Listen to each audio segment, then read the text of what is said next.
Well, this passage that we have for the first Sunday in Lent is a fantastic passage. I agree with you, Gordon. There's so much in this story. You can preach probably hundreds of sermons on it, I'm sure, which is a good thing, really, because every year it comes up in this exact slot. Every year it's the reading we have for the very first Sunday in Lent, because in no small way our time of Lent is all designed around focusing on trying to mirror for ourselves what Jesus was doing in his time in the desert. He had 40 days in the desert, and so the time of Lent is 40 days long. On our chain you can, with the kids, count down as we get closer to the cross. Not the eggs. They're for the kids.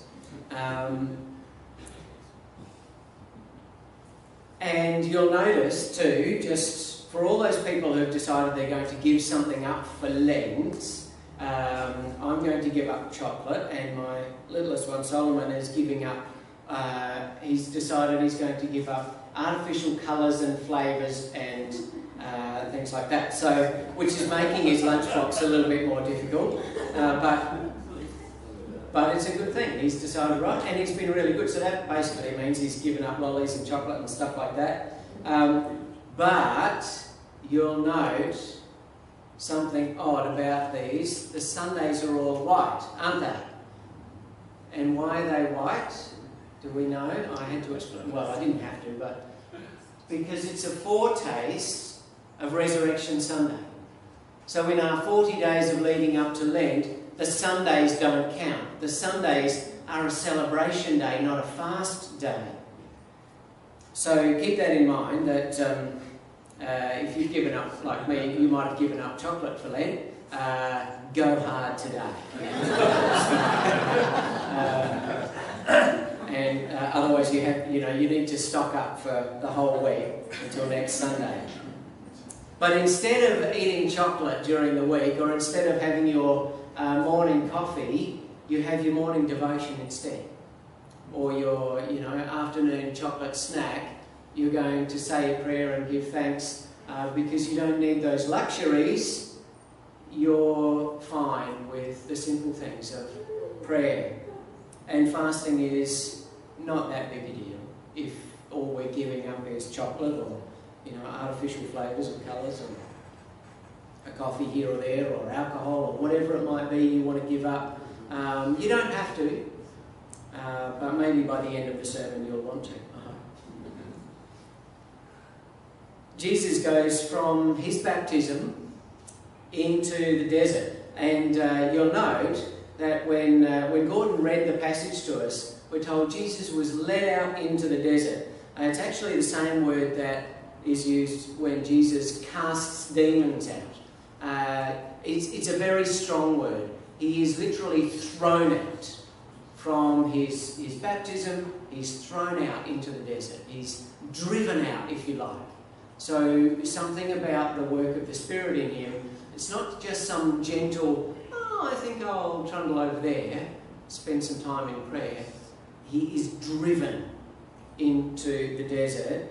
He must go, whether it's internal or external, we're not really told, but he's driven by the Spirit to go out into this desolate place and spend 40 days there. And he fasted, he didn't have anything to eat, and he spent that time in prayer, and we're told he was tempted by the devil. And it's at the end of that time that he begins his ministry. Up until then, in Matthew's Gospel, he's not preaching and teaching and doing miracles before this. He goes from his baptism into the desert, and then it's from that time of preparation that his ministry begins.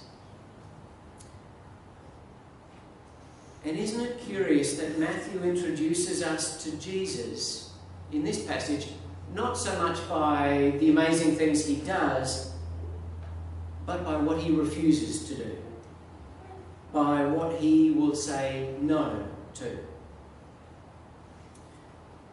And I don't know if all of you, highly theologically literate people, when you hear that and you think about that, think of the same thing as I do.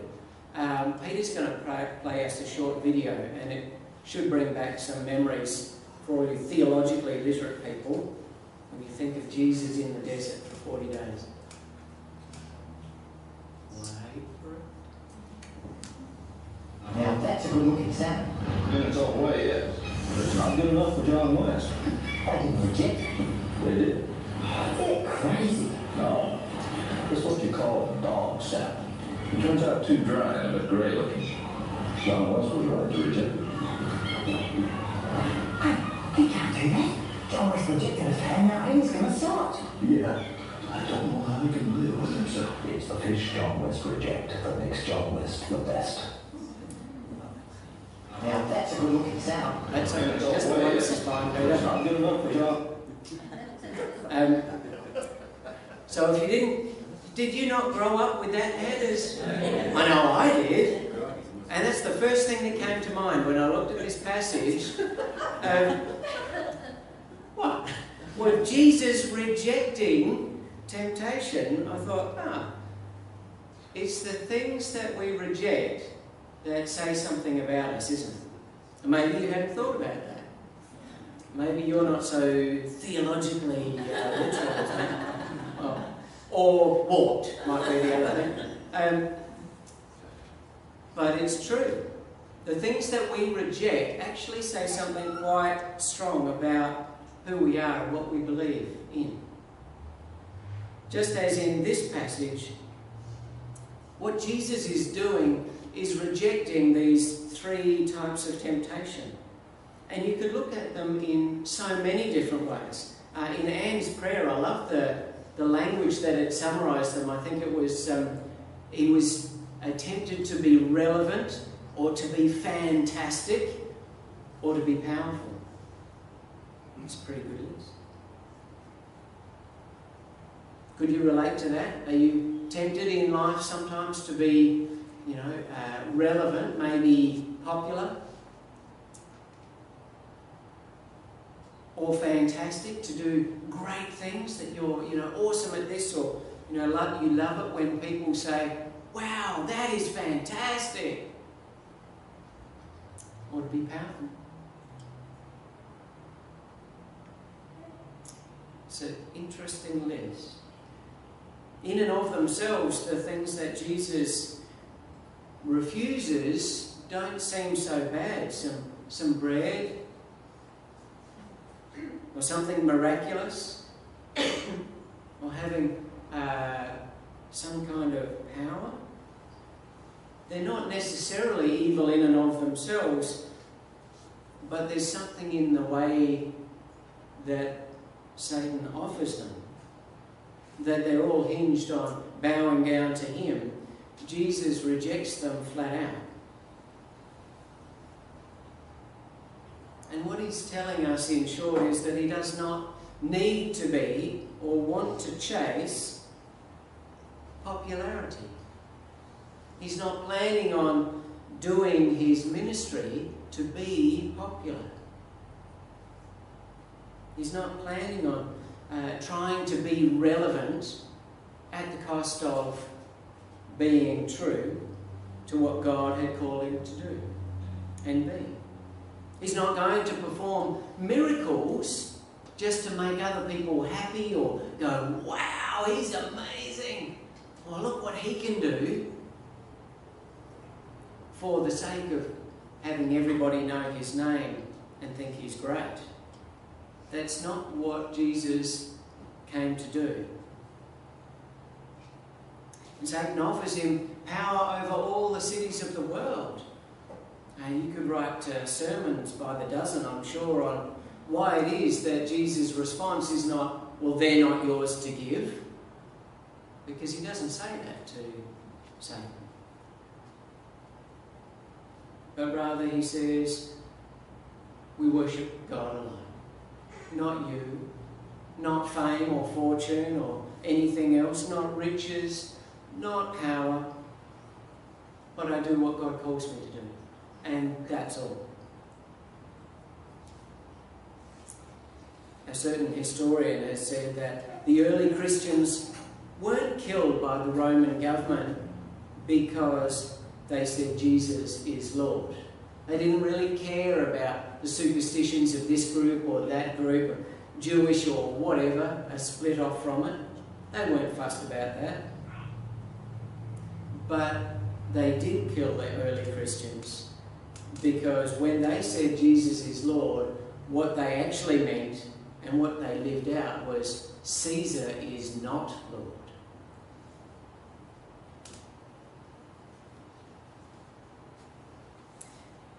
In my work at the airbase, I'm quite often in fairly seedy areas, if you would like, hanging around mechanics who tell fairly interesting jokes.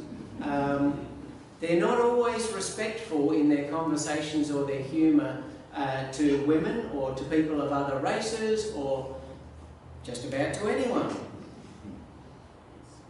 if it seems funny. And many times I find myself having to not laugh. Not because I'm offended.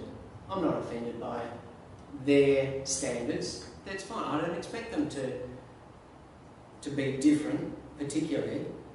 But I'm not going to encourage laughing at demeaning somebody, whether they're a woman or a person of a different colour to myself or a different background. That's saying something deliberate to those people that I'm around by rejecting something, by refusing to acknowledge something. I'm not sure what your things might be that you find yourself doing because you believe in Jesus. Or perhaps I should say, what you find yourselves not doing because you believe in Jesus and you're trying to follow his way. Lent is a time when we might focus on that, when we might think about those things,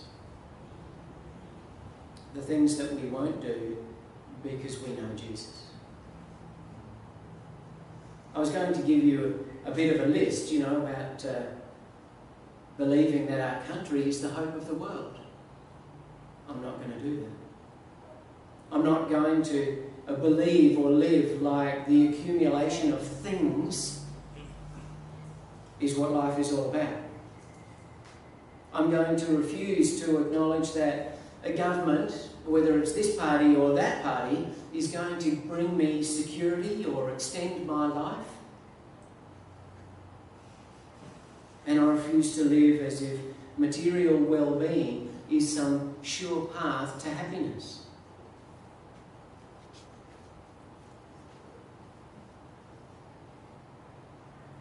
But in a sense, I think I like the words of Anne's little prayer at the start. Relevance or fantastic or power, I can reject those. If I follow the way of Christ, I can avoid the need to be relevant and popular and win people's opinions. Just worry about God's.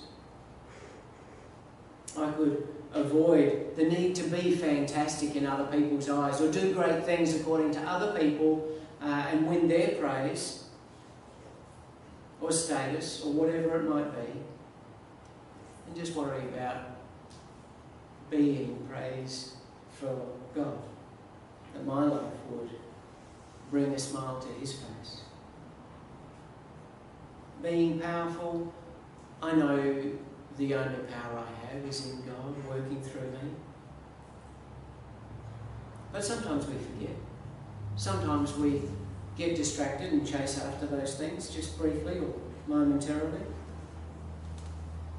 And Lent is a time when we bring ourselves back and we deliberately reject some of those bigger things and say, no, our life is not going to be driven by fame and fortune and popularity and being fantastic or being materialistic and having things. I'm going to reject that way of life because I believe the way of Jesus is true.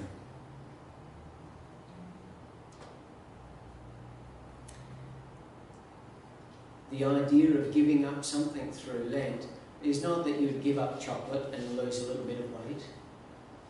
It's not even just that you would, instead of having a morning coffee, spend the 5 minutes in prayer. It's actually that we might give up something small. We might do something small in that way so that we can take on the bigger things. That maybe by showing self-denial over something little, like chocolate, could give me the strength to say, I reject power or fame or popularity. If I could reject chocolate, well then just maybe I could do that too.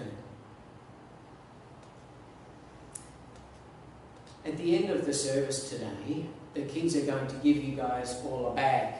It's Lent in a bag, as you can see. Inside, you're going to find a bunch of things. You're going to find some instructions that talk about the different things that you'll find in there and the time of Lent.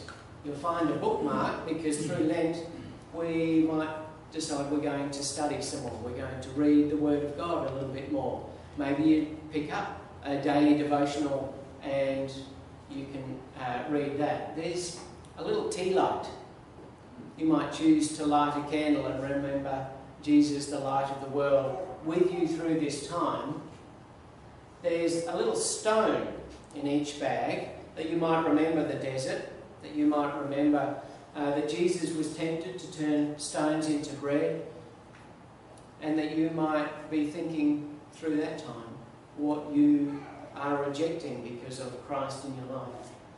There's a little bag of sand, and that's there to remind you of the desert path that leads to the cross. There is a little person, a little human figure. I forget what that's for. I'd have to read my instructions. Where's Gail? Gail's not here to tell me. Oh my goodness. You'll have to read the instructions and find out for yourself. And there is a hand and a little heart. You'll notice we have some on the tree over here. The idea being, you might set these things up at home. I'm suggesting perhaps your dinner table or maybe a coffee table. Set them up at home, light the candle and have a prayer every now and then. Think about this time of Lent and leading up to Easter. And with the hand and with the heart, we're asking you to write something on them. Now the hand is something that you're going to let go of, like the things we've been talking about this morning.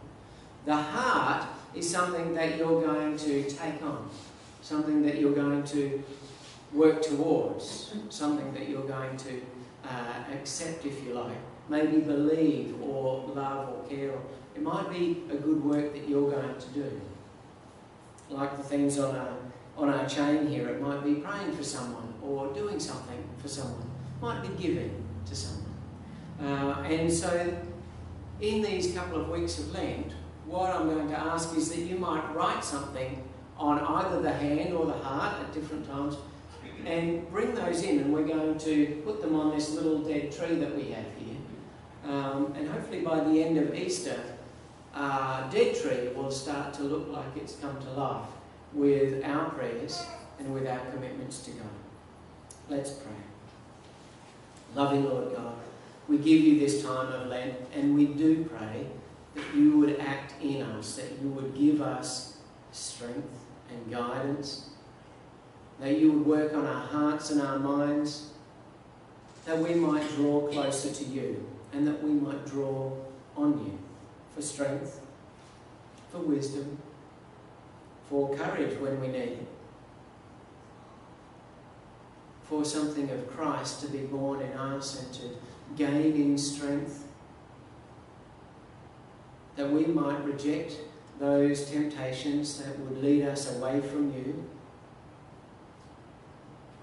but we might be focused on what you call us to do, what you call us to be in this world, that we might live your way. Amen. We're going